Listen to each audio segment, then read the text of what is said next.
Heart attack आने से पहले आपकी बॉडी आपको कुछ बता रही होती है, छोटी छोटी नॉक कर रही होती है।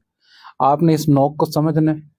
मैं आपको 4 चीज़ें बताता हूँ, अगर आप में ये 4 चीज़ें आ रही हैं, तो आपने इनको ईज़ी नहीं लेना। पहले नंबर पे अगर आप चलते-चलते आपको साँस फूल रहा है और आपको बैठते हैं फिर बेहतर हो जाता है, फिर चलते हैं फिर साँस फूलता है, ये एक अलार्मिंग साइन है। दूसरे नंबर पे चलने से अगर आपको छाती में बोझ, खिंचाव महसूस होता है, पसीने आते हैं या वही बोझ आपका बाजू में भी जाता है और जबड़े में भी जाता है, ये एक अलार्मिंग साइन है।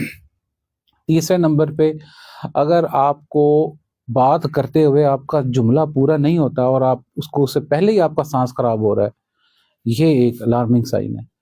और जो लास्ट में सबसे इम्पोर्टेंट बात ये है कि अगर सम टाइम लोगों को मैदे में दर्द हो रही होती है, हालाँकि होती वो दर्द है इसकी हार्ट की है, तो इस चीज़ को भी आपने इग्नोर नहीं करना है। ये 3-4 छोटी-छोटी अलामतें हैं, ये आम तौर पे लोग मिस कर जाते हैं और इस पे ध्यान नहीं देते। वो कभी कह देते हैं एलर्जी की वजह से साँस ठीक नहीं है, मैंने कुछ खा लिया था मेरे मैदे में दर्द हो रही है या थोड़ी-सी घुटन महसूस हुई, मैंने फलाँ चीज़ जूस पिया तो उससे ठीक हो गई।